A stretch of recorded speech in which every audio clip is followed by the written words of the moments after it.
സ്വർണ്ണക്കച്ചവടത്തിൽ ഒരു വലിയ വിഭാഗം നടത്തുന്ന വലിയ തട്ടിപ്പ്.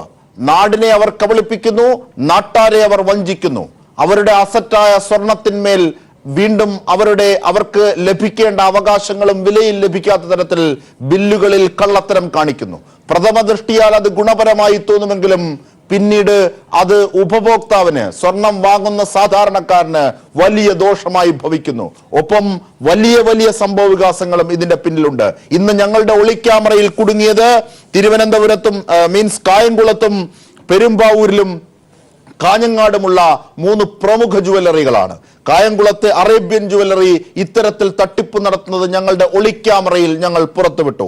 പെരുമ്പാവൂരിലെ നക്ഷത്ര എന്ന ജുവലറി നടത്തുന്ന തട്ടിപ്പ് ഞങ്ങൾ ഒളിക്യാമറയിൽ പുറത്തുവിട്ടു. കാഞ്ഞങ്ങാട് മിനാർ ഗോൾഡ് നടത്തുന്ന തട്ടിപ്പ് ഞങ്ങൾ ഒളിക്യാമറയിലൂടെ പുറത്തുവിട്ടു. ഇനിയും ആഴമുള്ള തട്ടിപ്പിന്റെ പരമ്പര തന്നെ ഇതുമായി ബന്ധപ്പെട്ട് തുടരുന്നതാണ്. ശ്രീ അജിത് ലോറൻസ്, ഓൾഡ് ഗോൾഡിന്റെ കാര്യം ഇവിടെ ജ്യോതിർഗമയ അജയകുമാർ സൂചിപ്പിച്ചു. നേരത്തെ മാർട്ടിൻ പാട്രിക്കും അത് പറയുകയും ചെയ്തു. അതായത് ഏറ്റവും കൂടുതൽ മേരി മാം പറഞ്ഞു, അതായത് ഈ പഴയ സ്വർണത്തിന്റെ പുറത്താണ് ഏറ്റവും കൂടുതൽ തട്ടിപ്പ്. മഹാരാഷ്ട്ര കേന്ദ്രീകരിച്ച് ഉള്ള പലരുമുണ്ട്, മൂസ് വാങ്ങുന്നവർ, ശേഖരിക്കുന്നവർ. അവർക്കൊക്കെ ബില്ലില്ലാത്ത സ്വർണം അവിടെയും ഉപഭോക്താവിനെ കബളിപ്പിക്കുകയാണ്. അജിംഷാ, ഇതിനകത്ത് നേരത്തെ ശ്രീ റെജി ലൂക്കോസ് പറഞ്ഞതിന്റെ കണ്ടിന്യൂഷൻ ആയിട്ട് പറയാം. അക്ഷയ തൃതീയ എന്ന് പറഞ്ഞിട്ട് ഇത് നമ്മുടെ ഇവിടെ എനിക്ക് തോന്നുന്നു കഷ്ടിച്ച് 10 വർഷത്തിൽ കൂടുതലായിട്ടില്ല അക്ഷയ തൃതീയ എന്ന് പറഞ്ഞൊരു ആഘോഷം ഇവിടെ നടപ്പിലാക്കുന്നത്. അത് കൃത്യമായിട്ട് ഈ പറഞ്ഞ ഗോൾഡ് വാങ്ങിക്കുന്നവർക്ക് എന്തോ ഭാഗ്യം ഉണ്ടാകുന്നു എന്നൊക്കെ പറഞ്ഞിട്ടാണ് ഈ അക്ഷയ തൃതീയ പ്രൊമോട്ട് ചെയ്യുന്നത്. ഇപ്പൊ കഴിഞ്ഞ 4 വർഷമായിട്ട് നമ്മൾ കാണുന്ന അക്ഷയ തൃതീയ വാരമാണ്. ഒരാഴ്ച മൊത്തം അക്ഷയ തൃതീയ നടത്തുകയാണ് എല്ലാ ജുവലറിക്കാരും കൂടി. ഈ ഒറ്റ ജുവലറിയും, നേരത്തെ നമ്മുടെ പാട്രിക് പറഞ്ഞിരുന്നു, ഒറ്റ ജുവലറിക്കാരൻ പോലും ബ്രാഞ്ച് ഇല്ലാത്തവരായിട്ടില്ല. ഒരു കട തുടങ്ങുന്നവൻ എല്ലാ ജില്ലയിലും കടകൾ ഇങ്ങനെ കണ്ടിന്യൂസ് ആയിട്ട് തുടർന്നു വരുന്നു. മറ്റെല്ലാ ചെറിയ ചെറിയ മറ്റ് സ്ഥാപനങ്ങൾ തുടങ്ങുന്ന ഒരു നഷ്ടത്തിലും ആ രീതിയിലേക്ക് താഴിട്ട് പോവുകയും ചെയ്യുന്നുണ്ട്. എന്തുകൊണ്ട് ഈ സ്വർണ്ണക്കടക്കാർ മാത്രം ഇത്തരം രീതിയിൽ പോകുന്നു എന്ന് വെച്ചാൽ അതിന് പ്രധാന കാരണം ഈ പറഞ്ഞതാണ്. കടയിൽ നിന്ന് മേടിച്ചിട്ട് ഇറങ്ങി തിരിച്ചു കയറിയാൽ ഇതേ സ്വർണത്തിന് നമ്മൾ കൊടുത്ത പൈസയുടെ നേരിൽ 40% മാത്രമേ നമുക്ക് കിട്ടുന്നുള്ളൂ എന്നുള്ളതാണ്. കാരണം അവർ വിൽക്കുന്ന സ്വർണത്തിന് തന്നെ എത്രത്തോളം ക്വാളിറ്റി ഉണ്ട് എന്ന് അവർക്ക് തന്നെ വ്യക്തമായിട്ട് അറിയാം. പക്ഷെ പറ്റിക്കപ്പെടുന്നത് സാധാരണക്കാരായിട്ടുള്ള മനുഷ്യരാണ് പറ്റിക്കപ്പെടുന്നത് കൃത്യമായിട്ടും. അതാണ് നേരത്തെ റജി ലൂക്കോസും സൂചിപ്പിച്ചത് അത് തന്നെയാണ്. ശ്രീ ജ്യോതിർഗമയ അജയകുമാർ, അതായത് അക്ഷയ തൃതീയമുണ്ട്, അത്തരം പല രീതിയിലുള്ള വ്യാപകമായ കച്ചവടമുണ്ട്. പക്ഷേ ഇവിടെ 30% താഴെ നല്ല രീതിയിൽ കച്ചവടം ചെയ്ത് അതിന്റെ ക്വാളിറ്റി മെയിൻറ്റെയിൻ ചെയ്യുന്ന, സർക്കാരിന് അതിന്റെ ടാക്സ് അടയ്ക്കുന്ന, ജനങ്ങൾക്ക് എപ്പോഴും ആ ബില്ലുമായെത്തി അവരുടെ അവകാശം വാങ്ങിക്കാവുന്ന സംവിധാനം നടത്തുന്ന ഒരു 30% താഴെയുള്ള ജുവലറിക്കാരുണ്ട്, നല്ല ക്രെഡിബിളായവരുണ്ട്. പക്ഷേ 70%-ലധികവും ഈ വിധത്തിൽ കബളിപ്പിക്കുന്നവരാണ്. ഞങ്ങളുടെ അന്വേഷണത്തിൽ കണ്ടെത്തിയത് ഇനി സമാന സ്വഭാവങ്ങളുമുണ്ട്. ജ്യോതിർഗമയ അജിംഷാ, ഒരു വാക്കുകൂടെ ചേർത്തിട്ട്, പക്ഷേ ഈ നല്ല രീതിയിൽ വ്യാപാരം ചെയ്യുന്നു എന്ന് പറയുന്നവർ പോലും 30% ബില്ലില്ലാതെ തന്നെയാണ് കൊടുക്കുന്നത്. അതുകൊണ്ട് തന്നെയാണ് അവർക്കെല്ലാം ചാർട്ടേഡ് ഫ്ലൈറ്റ് ഉള്ളവരായ എല്ലാ ജുവലറിക്കാരും മലയാളികളായ അങ്ങനെ ഉണ്ടെങ്കിൽ അത് പരിശോധിക്കപ്പെടണം. പക്ഷെ നമുക്ക് ഒളിക്യാമറയിലും നമ്മുടെ അന്വേഷണത്തിലും തെളിഞ്ഞത് മാത്രമേ നമ്മൾ ബ്രാൻഡ് പറയുന്നില്ല, നമ്മൾ കൃത്യമായിട്ട് പറയാം. വാസ്തവം ശരിയാണ്. അജിത് ലോറൻസ് പറഞ്ഞ മാതിരി ഇവിടെ നമുക്ക് ഈ സ്വർണ്ണ വ്യാപാരികൾക്ക് മാത്രമാണ് സ്വന്തമായി ഫ്ലൈറ്റ് ഉള്ളവർ. അത് ചില ആളുകൾക്ക് നിരവധി ഫ്ലൈറ്റ് ഉണ്ട്. അപ്പോൾ അത്രമാത്രം പ്രോഫിറ്റബിൾ. കാരണം ഓരോ വലിയ ഷോറൂം എന്ന് പറഞ്ഞിട്ടില്ല, എന്തൊരു ഷോറൂമാണ്. ഷോറൂമൊക്കെ കോടിക്കണക്കിന് രൂപ മുടക്കി വലിയ ഷോറൂമാണ്. അപ്പോൾ അതിവ്യാപകമായിട്ട് രണ്ടുപേരെയും, സർക്കാരിനെയും കൊള്ള ചെയ്യുന്നുണ്ട്, കൂട്ടത്തിൽ അതിനേക്കാളും വലുതായിട്ട് കസ്റ്റമറെ കൊള്ള. അപ്പോൾ സമൂഹത്തെയും ഗവൺമെന്റിനെയും ഒരുപോലെ കൊള്ളയടിക്കുന്നു. അത് മാത്രമല്ല, കള്ളപ്പണത്തിന് ഏറ്റവും കൂടുതൽ പ്രോത്സാഹിപ്പിക്കുന്ന ഈ സ്വർണ്ണമാണ്. കാരണം ഒരു സാധനം മേടിച്ച് സ്റ്റോക്ക് ചെയ്യാൻ പറ്റിയും ആ സാധനത്തിന് അണക്കോണ്ടായിരിക്കുകയും അതിൻ്റെ മൂല്യം വർദ്ധിക്കുകയും ചെയ്യുന്ന സംഭവമാണ് സ്വർണ്ണം. അപ്പോൾ സ്വർണ്ണത്തിൻ്റെ സത്യത്തിൽ ഈ ട്രേഡിങ്ങിന് ഒരു ലിമിറ്റ് വെക്കേണ്ടിയിരിക്കുന്നു. പണ്ട് ഇടയ്ക്കെന്നോ ഇത്ര ഗ്രാം സ്വർണ്ണം വരെ നമുക്ക് കൈവശം വയ്ക്കാവുന്ന നിയമം ഈ രാജ്യത്തുണ്ടെന്നാണ് എപ്പോഴും എനിക്ക് തോന്നുന്നത്, ഇടയ്ക്ക് കൊണ്ടുവന്നിരുന്നു. അപ്പോൾ അതിനെ സ്ട്രിക്റ്റ് ആയിട്ട് ഇംപ്ലിമെന്റ് ചെയ്തിരിക്കുന്നു. കാരണം ഒരു പരിധിക്ക് അപ്പുറമുള്ള സ്വർണ്ണം നമുക്ക് കീപ്പ് ചെയ്യാൻ പറ്റില്ല. അല്ലെങ്കിൽ സ്വർണ്ണ ബോണ്ടായിട്ടോ മറ്റൊരു, കാരണം അത് ബോണ്ടാകുമ്പോൾ എന്ന് പറഞ്ഞാൽ അതിൻ്റെ ഉപയോഗം, പണ്ടൊക്കെ നമ്മുടെ റിസർവ് ബാങ്കിലെ ഒരു മൂല്യം സ്വർണം ഇത്ര വേണമെന്നുണ്ട്. ഒരു 100 രൂപയ്ക്ക് 40 രൂപ, 60, 40, 20 അങ്ങനെ കുറഞ്ഞു വന്നിരിക്കുന്നു. അതായത് ഇതിനകത്ത് വേറൊന്ന് ഈ ടാക്സ് വെട്ടിപ്പുമായി ബന്ധപ്പെട്ട് പറയേണ്ടത്, ഞങ്ങളെ ഒളിക്യാമറയിൽ കുടുങ്ങിയ ഈ 3 ജുവലറികളിൽ ഒന്ന് 3 ലക്ഷത്തിലധികം രൂപയും പണമായി കൈകാര്യം ചെയ്തു. തീർച്ചയായിട്ടും അത് യഥാർത്ഥത്തിൽ പാടില്ലാത്ത ഒന്നാണ്. പണമായി കൈകാര്യം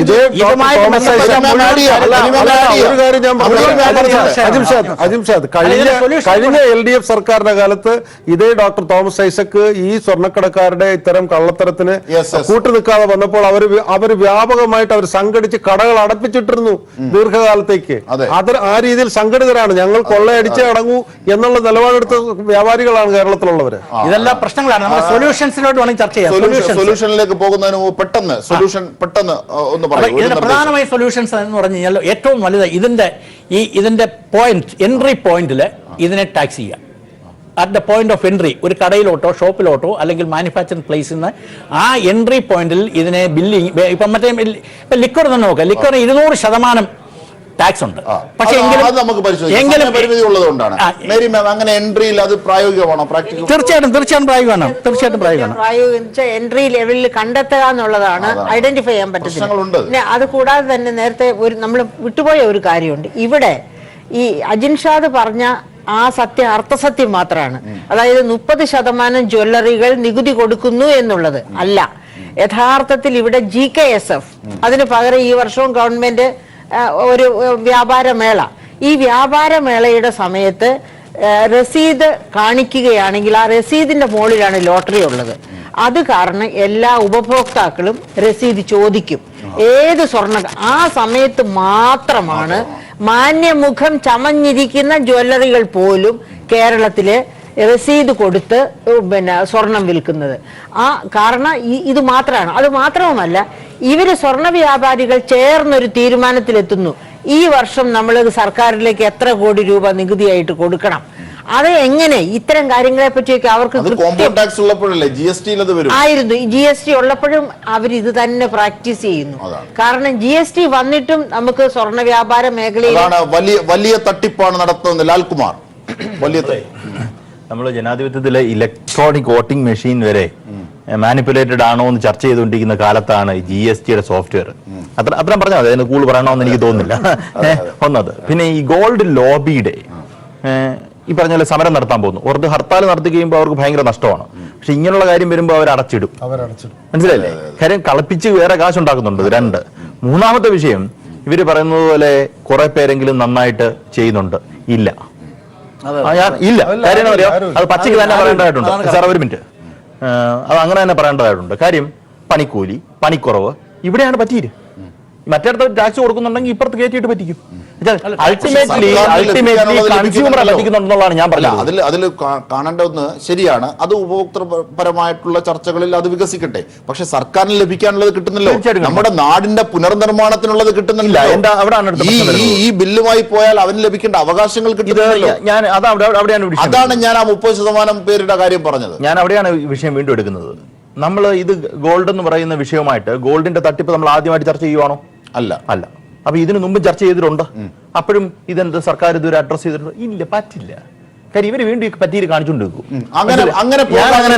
അതായത് ഈ 2 GST സോഫ്റ്റ്വെയറും ഒക്കെയായി ബന്ധപ്പെട്ട് എൻട്രിയിൽ തന്നെ തുടക്കത്തിൽ തന്നെ അത് ടാക്സ് നൽകുന്ന ഒരു രീതിയൊക്കെ സംബന്ധിച്ചുള്ള നിർദ്ദേശങ്ങളൊക്കെ ഇവിടെ ഉയർന്നു വന്നു. റജി ലൂക്കോസ് പോസിബിൾ ആണെന്ന് തോന്നുന്നില്ല. കാരണം ഞാൻ കേൾക്കുന്നുണ്ട്, അതായത് അതൊരു പ്രാക്ടിക്കലായിട്ട് അത് ശരിയാണ് അല്ലെങ്കിൽ അത് നടപ്പിൽ വരുത്താൻ സാധിക്കുമെന്ന് എനിക്ക് തോന്നുന്നില്ല. കാരണം ഈ കടക്കുള്ളിൽ നടത്തുന്ന തട്ടിപ്പിലൂടെ എങ്ങനെയാണ് എൻട്രി ടാക്സിലൂടെ നമുക്ക് കളക്ട് ചെയ്യാൻ പറ്റുക? അത് അസാധ്യമായ ഒരു കാര്യമാണ്. ഇവിടെ നാം മനസ്സിലാക്കേണ്ടത് കേരളത്തിലെ പൊതുജനമാണ് ഉണരേണ്ടത്. എന്തിനാണ് അമിതമായിട്ട് ഈ സ്വർണ്ണങ്ങൾ മേടിച്ചു കൂട്ടുന്നത്? ഞാൻ ആവർത്തിക്കുന്നു, സ്വർണം എന്ന് പറയുന്നത് വയബിൾ ആയിട്ടുള്ള അല്ലെങ്കിൽ ബുദ്ധിപൂർവ്വമായിട്ടുള്ള ഡെപ്പോസിറ്റ് അല്ല. കാരണം ഈ കള്ളന്മാരുടെ മുമ്പിൽ അവർ വാങ്ങുന്നെങ്കിൽ വാങ്ങട്ടെ, അതൊരു സോഷ്യോളജിക്കൽ മാനറാണ്. അത് മറ്റൊന്നാണ്. പക്ഷേ ഇവർ ഇങ്ങനെ കച്ചവടം ചെയ്യുന്നുവെങ്കിൽ ഈ രാജ്യത്തെ നിയമങ്ങൾ ബാധകമാക്കണം. ഇവരിങ്ങനെ കച്ചവടം ചെയ്യുന്നുവെങ്കിൽ സർക്കാരിന് ലഭിക്കേണ്ടത്, നാടിന് ലഭിക്കേണ്ടത് ലഭിക്കണം. ഇവരിങ്ങനെ കച്ചവടം ചെയ്യുന്നുണ്ടെങ്കിൽ അത് ഒരാളുടെ മാത്രം കീശ വർദ്ധിച്ചാൽ പോരാ, മറിച്ച് ഉപഭോക്താവിന് കൂടി അതിന്റെ അവകാശങ്ങൾ ലഭ്യമാക്കുന്ന തരത്തിലേക്ക് കാര്യങ്ങൾ എത്തണം. അങ്ങനെ ടാക്സ് നിബിഡമായി, ടാക്സ് ബന്ധിതമായി, GST ബന്ധിതമായി തന്നെ കാര്യങ്ങൾ മുമ്പോട്ട് പോകണം. ഒരു ചെറിയ വിഭാഗം ഇതൊക്കെ ചെയ്യുന്നു, വലിയ ഭൂരിപക്ഷവും അത് ചെയ്യാതിരിക്കുന്നു. ചെറുകിട കച്ചവടക്കാർ അടക്കമുള്ളവർ നശിച്ചു പോവുകയാണ്. ഇതിന്റെ പുറത്ത് വളരെ ന്യൂനപക്ഷം ഇതിന്റെ പുറത്ത് തടിച്ചു കൊഴുക്കുകയാണ്. ഈ അസമത്വം വെച്ച് പൊറുപ്പിക്കാനാകുമോ എന്നുള്ളതാണ് ഞങ്ങളുടെ ഒളിക്യാമറയിൽ നമുക്കെത്തുന്ന വിവരം. ശ്രീ റജി ലൂക്കോസ്. ഒരു മിനിറ്റ്. അല്ല, തീർച്ചയായിട്ടും ഞാൻ പറഞ്ഞത്, ഞാൻ ഈ ചർച്ചയുടെ തുടക്കത്തിൽ പറഞ്ഞല്ലോ, ഇവരെ അറസ്റ്റ് ചെയ്യണം.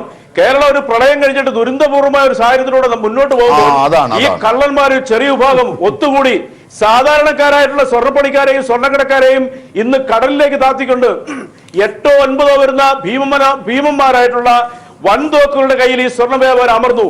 ഇവർ കൊള്ളയടിച്ചിരിക്കുന്ന 7000 കോടി രൂപയാണ്. അതിലപ്പുറമാണെന്നുള്ള ഞാൻ വിശ്വസിക്കുന്നു. പക്ഷെ ഒരു കാര്യം ഞാൻ വ്യക്തമായിട്ട് പറയാം, കേരളത്തിലാണ് ഏറ്റവും കൂടുതൽ സ്വർണ്ണ വ്യാപാരികൾ ഉള്ളത്. ഭൂമിയിൽ ഇന്ത്യയിൽ ഏറ്റവും കൂടുതൽ സ്വർണ്ണ മലയാളിയും ഗുജറാത്തിയും മൂന്നാം സ്ഥാനത്താണ് തമിഴന്മാര്. അത് ഞാൻ പറഞ്ഞു കൊടുത്ത് പൂർത്തീകരിക്കട്ടെ. അപ്പൊ അതുകൊണ്ട് നമ്മൾ മനസ്സിലാക്കേണ്ടത്, സംസ്ഥാന സർക്കാരിന്റെ നികുതി പണത്തെ വെട്ടിക്കുന്നവരെയും ജനങ്ങളുടെ നികുതി പണത്തെ വെട്ടിക്കുന്നവരെയും ഈ കൊള്ളക്കാരെ എത്രയും വേഗം സർക്കാർ ശക്തമായ നടപടി സ്വീകരിച്ചാൽ മതിയാവൂ. അതിൽ യാതൊരു തർക്കവുമില്ല. അതോടൊപ്പം ഇത് അമിതമായ രീതിയിൽ വാങ്ങിക്കൂട്ടുന്ന ഈ പറയുന്ന കള്ളപ്പണക്കാരുടെ അതുപോലുള്ള സ്രോതസ്സുകളുടെയും വഴിയടയ്ക്കാൻ പോലും ഇത്തരം നടപടികൾ കൃത്യമായ രീതിയിൽ നടപ്പിലാക്കിയാൽ തടയാൻ പറ്റുമെന്ന് ഞാൻ ഉറച്ചു വിശ്വസിക്കുന്നു. പിന്നെ കേരളത്തിലെ ജനങ്ങളോടൊരു അപേക്ഷയുണ്ട്. ഈ പറയുന്ന കള്ളന്മാരായ ഈ സ്വർണ്ണ ലോബികളുടെ മുമ്പിൽ നിങ്ങൾ ഈ പറയുന്ന അക്ഷയ തൃതീയ അതുപോലെ തന്നെ വലിയ എന്താ പറയാ, നിങ്ങൾക്ക് സൗഭാഗ്യങ്ങൾ ലഭിക്കും. ഇങ്ങനെയുള്ള വ്യാമോഹങ്ങളിൽ ചില മാധ്യമങ്ങളും ഇത് വാങ്ങിക്കാൻ ജനങ്ങളെ പ്രേരിപ്പിക്കുന്നുണ്ട്. അതുകൊണ്ടാണ് ഞാൻ പീപ്പിൾ ടിവിയുടെ ഈ തന്റെ അടുത്ത് ആദ്യം അഭിനന്ദിച്ചത്. കാരണം മറ്റൊരു മാധ്യമമാണെങ്കിൽ ഇത്രയ്ക്കും വലിയ പരസ്യ സ്രോതസ്സായ ഈ ജൂവലർക്കാരെ പിടിക്കുന്നില്ല. അജിംഷാദ്, നമ്മൾ വേറൊരു കാര്യം അറിയണം, സ്വർണ്ണ കച്ചവടക്കാരുടെയും സ്വർണ്ണക്കടക്കാരുടെയും പരസ്യങ്ങൾ കേരളത്തിൽ വന്നു തുടങ്ങിയിട്ട് 15 വർഷം മാത്രമേ ഉള്ളൂ. നേരത്തെ അജിംഷാദിനോട് കാര്യം പറഞ്ഞു, ഈ വസ്തു ഒരു ഡെഡ് മണി അല്ല എന്ന്. 100 രൂപയുടെ ഒരു നോട്ട് രൂപയുടെ വാല്യൂ അനുസരിച്ച് ഏറ്റക്കുറച്ചിലുണ്ടായാലും നമുക്ക് 100 രൂപയായിട്ട് തന്നെ നിലനിൽക്കും. എന്നാൽ 100 രൂപയ്ക്ക്, ഉദാഹരണത്തിന് 1000 രൂപയുടെ സ്വർണം വാങ്ങിച്ചു കഴിഞ്ഞാൽ 1500 രൂപ സ്വർണത്തിന് വിലയായാലും ഈ ഉപഭോക്താവിന് കിട്ടുന്നത് 700-750 രൂപ മാത്രമേ ഉള്ളൂ. അപ്പൊ ഉറപ്പാണ്, ബാങ്കിൽ ഡെപ്പോസിറ്റ് ചെയ്താലും മറ്റു മാർഗങ്ങളിൽ ഡെപ്പോസിറ്റ് ചെയ്താലും ഇതൊരു ഡെപ്പോസിറ്റ് അല്ല. ഇത് കള്ളപ്പണം വെളുപ്പിക്കാനും ഈ സ്വർണ്ണക്കടക്കാർക്ക് കോടാനുകോടികൾ ഈ നാടിനെ തട്ടിക്കാനുള്ള ഒരു തട്ടിപ്പ് മാർഗമാണ് സ്വർണം എന്ന് പറഞ്ഞാൽ എന്നെ നിഷേധിക്കുമെന്ന് ഞാൻ വിശ്വസിക്കുന്നില്ല ബഹുഭൂരിപക്ഷം പേരും. അതുകൊണ്ട് സംസ്ഥാന സർക്കാർ ഇപ്പോൾ പീപ്പിൾ ടിവി പുറത്തുകൊണ്ടിരിക്കുന്ന ഈ കൊള്ളയടിക്കാരെ ഇവരെ കയ്യാമം വെച്ച് ജയിലിലടയ്ക്കണം. കാരണം നികുതി വെട്ടിപ്പ് രാജ്യദ്രോഹമാണ്. ഇവർ ചെയ്തിരിക്കുന്നത് സംസ്ഥാനത്തെ സർക്കാരിനോടും കേരളത്തിലെ ജനങ്ങളോടും കാണിക്കുന്ന കൊടും ക്രൂരതയാണ്, തട്ടിപ്പാണ്. നിയമ നടപടി അടിയന്തരമായിട്ട് സർക്കാർ സ്വീകരിക്കണമെന്നാണ് എനിക്ക് ചർച്ച പറയാനുള്ളത്. അടിയന്തരമായി സർക്കാർ ഈ നടപടി സ്വീകരിക്കണം. ഈ ഒളിക്യാമറ ദൃശ്യങ്ങൾ പുറത്തു വരുന്ന വിവരം വലിയ നഷ്ടമാണ് വരുന്നത്. ശ്രീ ജ്യോതിർഗമയ അജയകുമാർ, ഇത് തീർച്ചയായിട്ടും എനിക്ക് എൻട്രി പോയിന്റിൽ എങ്ങനെ ചെയ്യാൻ കഴിയുമെന്ന് വെച്ച് കഴിഞ്ഞാൽ ഇതിനകത്ത് 2 മാർക്കിംഗ് ഉണ്ട്. ഒന്നൊരു ബ്രാൻഡിങ്, കടക്കാരൻ്റെ മാർക്കിംഗ് ഉണ്ട്. പിന്നെ അതിനുശേഷം എന്ന് പറഞ്ഞാൽ ഒരു ഹാൾമാർക്കുണ്ട്. അപ്പോൾ ഇത് ചെയ്യുന്ന സമയത്ത്, ഹാൾമാർക്ക് എന്ന ഗവൺമെൻറ്റിൻ്റെ ഒരു മാർക്കാണത്, ചെയ്യുന്ന സമയത്ത് ഈ സ്വർണ്ണത്തിൻ്റെ അക്കൗണ്ട് ചെയ്യാൻ കഴിയും. അതിന് സ്ട്രിക്റ്റായിട്ട് നമ്മൾ ശ്രമിച്ചാൽ ഇംപ്ലിമെൻറ്റ് ചെയ്യാൻ പറ്റും. അപ്പോൾ അവിടെ നമ്മൾ ടാക്സിങ് പോയിന്റ്, കാരണം 3% ടാക്സ് ഉള്ളത്. അപ്പോൾ ഒരു ഇത്രയും വലിയൊരു എമൗണ്ട് ചെയ്യുമ്പോൾ ഈ 2 ST ടാക്സ് കഴിയും. പിന്നെ അതിലൂടെ പ്രധാനപ്പെട്ട വിഷയം, ഇന്നൊരു തെറ്റിദ്ധാരണ സമൂഹത്തിൽ മൊത്തം നിൽക്കുന്ന അക്ഷയ തൃതീയ ദിവസം സ്വർണം വാങ്ങിയാൽ വലിയ എന്തോ സംഭവമാണ് എന്നുള്ള രീതിയിൽ അന്ന് ഈ പലരും പറഞ്ഞ മാതിരി ആ ദിവസങ്ങളിൽ ഇപ്പം തന്നെ ഒരാഴ്ചയാണ് അക്ഷയ തൃതീയ ആഘോഷം വരുന്നത്. അപ്പോൾ ഒരു ദിവസമല്ല, നിരവധി ദിവസങ്ങൾ. അപ്പോൾ അക്ഷയ തൃതീയയെ സംബന്ധിച്ചൊരു ചെറിയ ഐതിഹ്യം നമ്മുടെ പുരാണത്തിൽ പറയുന്നുണ്ട്. അത് പാണ്ഡവർ രാജസൂയം നടത്താൻ വേണ്ടി ഒരു സെക്കൻഡ് തീരും. അപ്പൊ അതിനുവേണ്ടി ചൈത്രമാസ തൃതീയ ദിവസമാണ് സ്റ്റാർട്ട് ചെയ്തത്. അത് മാത്രമാണ് ഇതിന് ഐതിഹ്യം. അല്ല, ഇതിനകത്ത് യാതൊരു വിധ വസ്തുതയില്ല, യാതൊരു വസ്തുതയും ഇതിനകത്തില്ല. അതാണ് ഞാൻ പറഞ്ഞു വന്നത്. വ്യക്തമാണ്. ശരിയാണ് താങ്കൾ പറയാം. ശ്രീമതി മേരി ജോർജ്, അതായത് നമ്മളൊരു ഡൈവോഴ്സ് കേസിന്റെ കാര്യം പറഞ്ഞു. ഒരു പെൺകുട്ടി, അത് ഒരു അഡ്വക്കേറ്റിൽ നിന്ന് കൃത്യമായി ലഭിച്ചതാണ്. ഒരു പെൺകുട്ടി ഇതുപോലെ സ്വർണത്തിന്റെ ക്രയവിക്രയങ്ങൾ ഡിസ്പ്യൂട്ട് വന്നപ്പോൾ കൊടുക്കാനായിരുന്നപ്പോൾ ബില്ലില്ല. തുടക്കത്തിൽ ഇവരുടെ വീട്ടുകാർ ഈ സ്വർണം വാങ്ങുന്ന സമയത്ത് ബില്ലില്ലാതെ ലഭിക്കുന്നതിന്റെ ആശ്വാസമാണെന്ന് കരുതിയതാണ്. പക്ഷെ ഇവരെ പുറത്തു വെച്ച് ഇൻകം ടാക്സ് പിടിച്ചാലോ ഇവർ ഇതിന്റെ പാവഭാരം മുഴുവൻ ചുമക്കേണ്ടി വരും. കടക്കാരിൽ അത് ചുമക്കില്ല. അതൊന്ന്. ഇനി 2 ഈ സ്പെസിഫൈ ചെയ്ത കേസിലേക്ക് എത്താം. ഡിവോഴ്സ് കേസിലെത്തിയ പെൺകുട്ടിക്ക് കോടതി പറഞ്ഞു ബില്ല് കൊണ്ടുവരൂ, അവകാശം തരാൻ ബില്ല് കൊണ്ടുവരൂ. ബില്ലില്ല. അവർ കബളിപ്പിക്കപ്പെട്ടു, വഞ്ചിക്കപ്പെട്ടു. സ്ത്രീകളാണ് ഇതിന്റെ ഇരകളാവുന്നത് അധികവും. തീർച്ചയായിട്ടും ഇത് സ്ത്രീകൾ മനസ്സിലാക്കേണ്ടതാണ്. സ്ത്രീകളാണ് എപ്പോഴും ഇരയാക്കപ്പെടുന്നത്. എനിക്ക് തന്നെ അറിയാം ഒരുപാട് കുടുംബങ്ങളിൽ കലഹമുണ്ടാകുന്നത് അമ്മായിയമ്മയും മരുമകളും തമ്മിൽ, അല്ലെങ്കിൽ ഭർത്താവും ഭാര്യയും തമ്മിൽ കനകം മൂലം കാമിനി മൂലം എന്ന് പറയുന്ന കാമിനിയെ മാറ്റി നിർത്തുക. കനകം മൂലമാണ് ഇവിടെ മിക്കവാറും കുടുംബങ്ങളിൽ കലഹം ഉണ്ടാകും. അപ്പൊ എനിക്ക് ഇപ്പൊ ഒന്ന് പറയാനുള്ളത്, സർവ്വ മനുഷ്യരും മനസ്സിലാക്കേണ്ടത്, സർവ്വ പൗരന്മാരും മനസ്സിലാക്കേണ്ടത് പൗരധർമ്മമാണ് നികുതി കൊടുക്കുക എന്നത്. അത് സ്വർണം വാങ്ങുമ്പോഴാകട്ടെ എന്ത് വാങ്ങുമ്പോഴുമാകട്ടെ നമുക്ക് വാങ്ങാൻ കഴിവുള്ളത് കൊണ്ടാണ് നമ്മൾ വാങ്ങുന്നത്. ആ വാങ്ങുന്നതിന്റെ ഒരു ചെറിയ ഭാഗം മാത്രം അതാണ് ഈ നാടിന് നൽകണം, ഈ നാടിന് നൽകണം, ഈ നാടിന് നൽകണം. ഒപ്പം അവരുടെ അവകാശവും സുവ്യക്തമാക്കണം, ഉറപ്പാക്കണം. നമ്മുടെ ഈ LDF സർക്കാർ മദ്യത്തിന് ഉപയോഗത്തിന് ബോധവൽക്കരണം കൂടെ പറഞ്ഞിട്ടുണ്ട്, ആ ദൂഷ്യഫലങ്ങൾ. അതുപോലെ ഗോൾഡ് വാങ്ങുന്നവർ ബില്ല് കൂടെ മേടിക്കണം എന്നുള്ളതിന് ക്യാമ്പയിൻ നടത്തണം. ക്യാമ്പയിൻ നടത്തണം. എനിക്ക് അടിയുറച്ച വിശ്വാസം നമ്മൾ അനാദികാലങ്ങൾ ഇവർ നമ്മളെ പറ്റിക്കുമെന്ന് തന്നെയാണ്. തമാശ പറഞ്ഞ കാര്യം, പറ്റിക്കാനുള്ള ശക്തി അവർക്കുണ്ട്. താങ്കൾ വന്ന് സിനിക്കാവുക, സിനിക്കല്ല കാര്യം, ഇത് എത്രയോ നാളായിട്ട് പറ്റിക്കുകയാണ്. അതായത് മദ്യം വാങ്ങുമ്പോൾ ആരോഗ്യത്തിന് ഹാനികരമാണ് എന്ന് പറയുന്നത് ഇവര് കാണിക്കുന്ന അഡ്വർടൈസ്മെന്റ്സ് ഉണ്ടല്ലോ, സ്വർണ്ണ വ്യാപാരികള്, ആ വ്യാപാരത്തിന്റെ കൂടെയും സ്വർണം കബളിപ്പിക്കലാണ് എന്ന് പറഞ്ഞിട്ട് ഒരു സെന്റൻസ് ബില്ല് ഉണ്ടായിട്ടും ബില്ല് വാങ്ങാനൊന്നും കാര്യമില്ല. കാരണം ബില്ല് ചെയ്യുന്ന ടാക്സ് കളക്ട് ചെയ്യുന്ന ടാക്സ് പോലും ഗവൺമെന്റിൽ അടയ്ക്കുന്നുള്ളതാണ് വസ്തുത. അപ്പൊ സാധാരണ ഇതിൽ ബില്ല് ചോദിച്ചു, ഇപ്പൊ നിങ്ങളുടെ കേസിൽ സ്റ്റിംഗ് ഓപ്പറേഷൻ നമുക്ക് കിട്ടി, ബില്ലില്ലാതെ സാധനം കിട്ടി. പക്ഷെ ബില്ല് വാങ്ങിയാൽ പോലും ബില്ല് കളക്ട് ചെയ്യുന്ന ഈ 3% അങ്ങനെ അതാണ് വലിയ കബളിപ്പ്.